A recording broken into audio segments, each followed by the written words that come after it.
More than a century later, the name Jack the Ripper still chills us. It evokes gaslit alleys, the ghostly whisper of fog, and the primal fear of the unseen predator. He remains the phantom limb of history, a wound that never truly healed, an enigma eternally shrouded in the mists of Victorian London. But what if the real horror isn't the identity of the man who committed those unspeakable acts, but the far more insidious truth of why he was never caught? What if the lingering shadow isn't just that of a lone killer, but of an entire system, an entire era that chose to look away, to obscure, to protect itself? Today, the Ripper's legacy is less about a man and more about a question mark etched into the public consciousness. He is the ultimate cold case, a symbol of justice denied, a testament to the enduring power of myth over fact. We are drawn to the grisly details, to the endless parade of suspects, each promising to finally pull back the veil. Yet beneath the sensationalism, a darker narrative has always festered. The whisper of a cover-up, the suggestion that the truth was too inconvenient, too scandalous to ever be fully revealed. This isn't just a story about a murderer, it's a profound exploration of power, privilege, and the lengths to which an establishment will go to maintain its veneer of order. Victorian England, at its peak, was an empire of unparalleled ambition and rigid moral codes. It was a society that in many ways lived a sheltered upbringing, cocooned by its own self-congratulatory narratives of progress, piety, and scientific advancement. From the grand, soot-stained architecture of its cities to the intricate ballet of its social etiquette, every aspect of life was designed to project an image of impeccable order. Beneath this polished facade, however, simmered an unspoken reality, a vast, teeming underbelly of poverty, vice, and desperation, carefully ignored by those at the top. The upper echelons of society, insulated by wealth and status, operated under the assumption that their world, though imperfect, was fundamentally sound, guided by the steady hand of law and tradition. They believed themselves immune to the chaos they so meticulously legislated against. This was their peculiar form of innocence, a collective blindness born of privilege and a deep-seated fear of anything that might disrupt the delicate balance of their stratified world. Then came the Autumn of Terror, a specific event that ripped through the carefully constructed illusion like a blade through silk. The murders in Whitechapel, brutal and seemingly random, exposed the raw nerves of a society unprepared for such visceral horror. Suddenly, the unspoken realities of the East End, the destitution, the vulnerability of its women, the sheer, crushing weight of its despair could no longer be dismissed. The Ripper wasn't just a killer, he was a grotesque mirror, reflecting back the hidden ugliness that Victorian England preferred to keep in the shadows. His actions didn't just end lives, they shattered the comforting myth of an orderly, controllable world. In the collective imagination, the Ripper swiftly transcended human form. He became the very embodiment of the city's lurking dread, a spectral presence that could slip through fog and shadow unseen. He was Persephone's abductor, a dark god dragging innocence into an underworld from which there was no return, his identity as fluid as the mist that clung to the cobblestones. He was the Minotaur in the labyrinth of London's slums, a monstrous secret devouring the vulnerable, protected by the very complexity of the maze itself. Yet this mythical invisibility, this perception of an omniscient, uncatchable demon was not supernatural. It was a tragically human failing, rooted in the very institutions tasked with upholding order. The Metropolitan Police, the front line against this terror, was itself a labyrinth of internal conflict and systemic incompetence.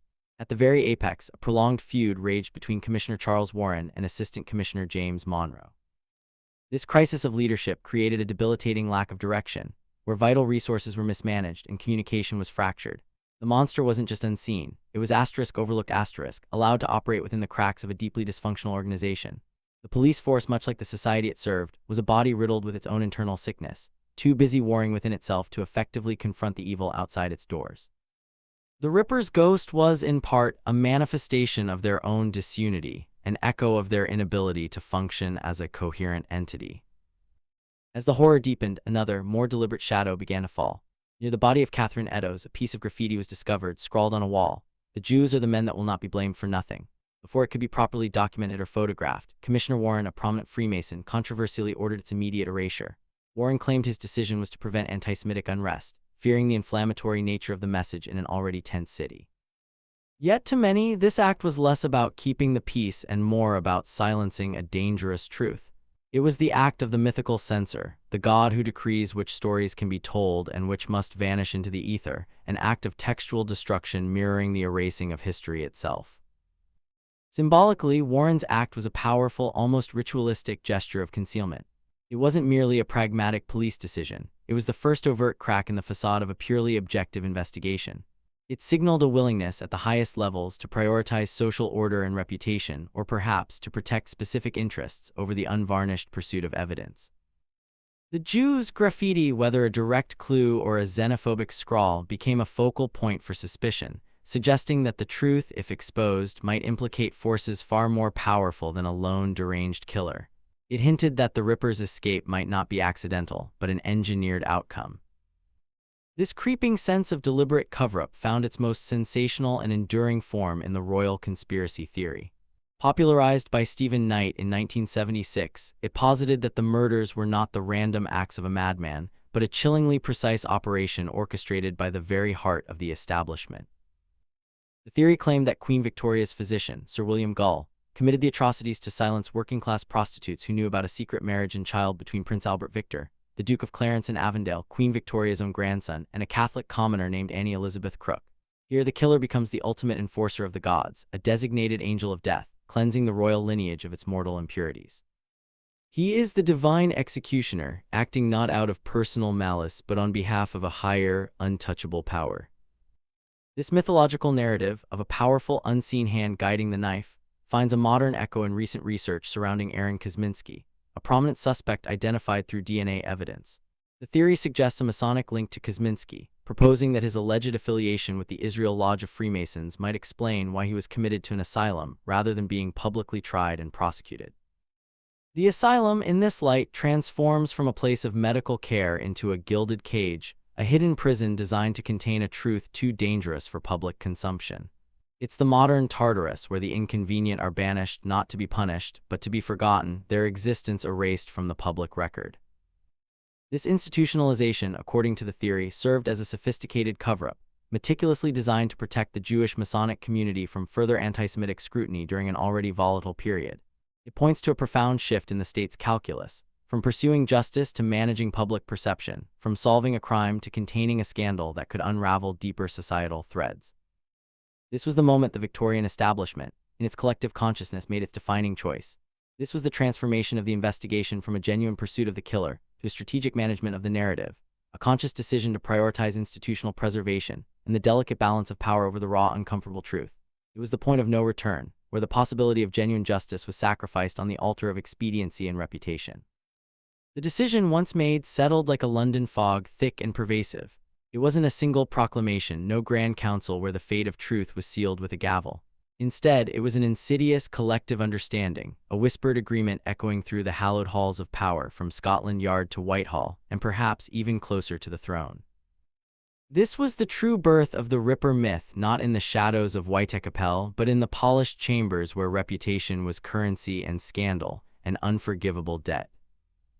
Victorian society, for all its outward displays of progress and piety, was a delicate construct, a grand edifice built upon stratified class, rigid morality, and a fiercely protected royal image.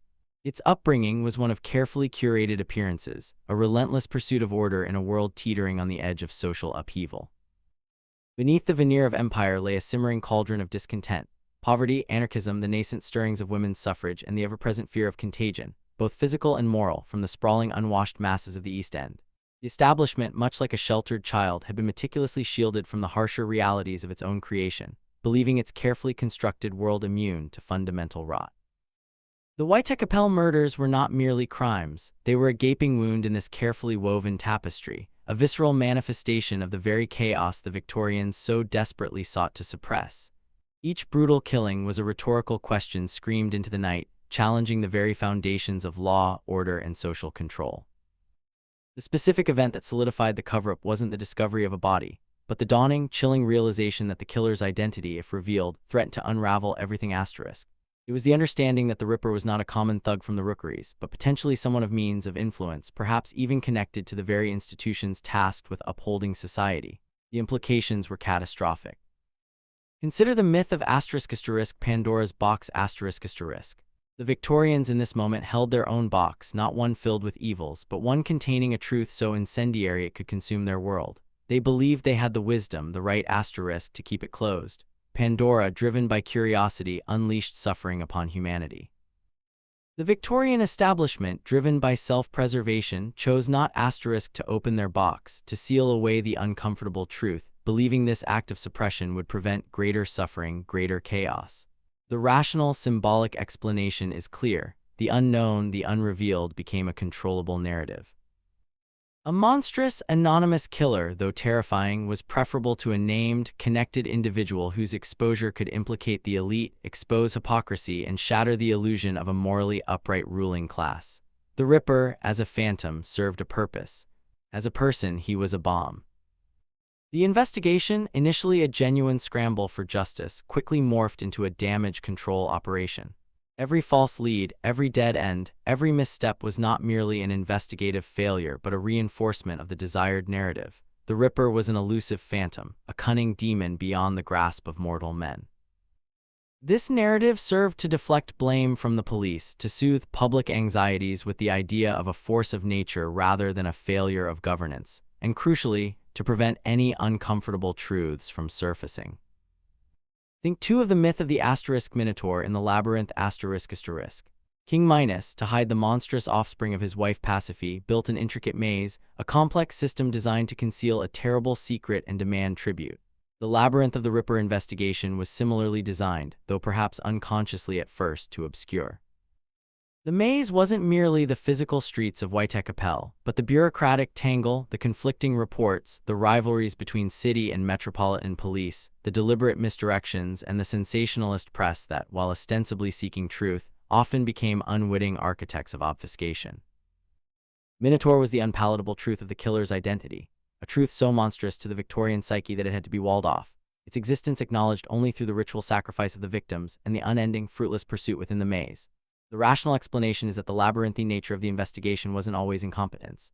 It became at some point an intentional feature, a strategic fog that allowed the true beast to remain undisturbed in its central chamber. The tribute wasn't just the victims, it was the public's acceptance of an unsolved mystery, the sacrifice of certainty for stability. The press, initially a relentless hound, was soon brought to heel, either through direct influence or the subtle manipulation of information. Rumors of royal involvement, whispers of aristocratic degeneracy, were dismissed as sensationalist fantasies, quickly supplanted by more palatable theories of foreign anarchists or mad doctors. The Victorian establishment understood the power of narrative control long before the term was coined. They mastered the art of selective leaks, strategic silences, and the careful cultivation of public perception. The Ripper letters, many of them hoaxes, paradoxically served to further blur the lines, creating a cacophony of voices that drowned out any clear path to the truth. They were the sirens, luring the ship of investigation onto the rocks of confusion. The transformation was complete when the absence of a solution became the solution itself. The inability to catch the Ripper wasn't a failure, it became a feature. It allowed the establishment to project an image of relentless, though ultimately futile, effort while simultaneously protecting its deeper secrets. The Ripper, as an unsolved enigma, served as a potent symbol of urban decay and moral peril, a convenient boogeyman to justify increased policing and social control, without ever having to confront the inconvenient implications of his actual identity. This was the personal breakthrough for the Victorian establishment. It wasn't a moment of catching the killer, but a moment of profound realization. The greatest threat was not the Ripper himself, but the truth about him. The transformation was the collective decision to allow the mystery to endure, to cultivate the myth, to let the fog never lift. They found their peace not in resolution, but in strategic ambiguity. The Ripper was no longer a criminal to be apprehended, but a narrative to be managed, a shadow to be maintained. This decision was the ultimate sacrifice on the altar of expediency and reputation. It was the birth of a legend, painstakingly crafted not by a single bard, but by an entire society protecting its fragile self-image. The breakthrough was the institutional acceptance that some truths are too dangerous to reveal, some monsters too integral to the landscape of power to be truly vanquished. The real reason Jack the Ripper was never caught wasn't a lack of evidence or investigative skill, but a deliberate, albeit unspoken, choice to preserve the delicate, elaborate illusion of Victorian order, even if it meant letting a killer walk free, forever enshrined in the annals of terrifying mystery. The hunt for the Ripper ceased to be a hunt for a man. It became a carefully choreographed dance around a carefully guarded secret, and in that dance the establishment found its strange, dark victory.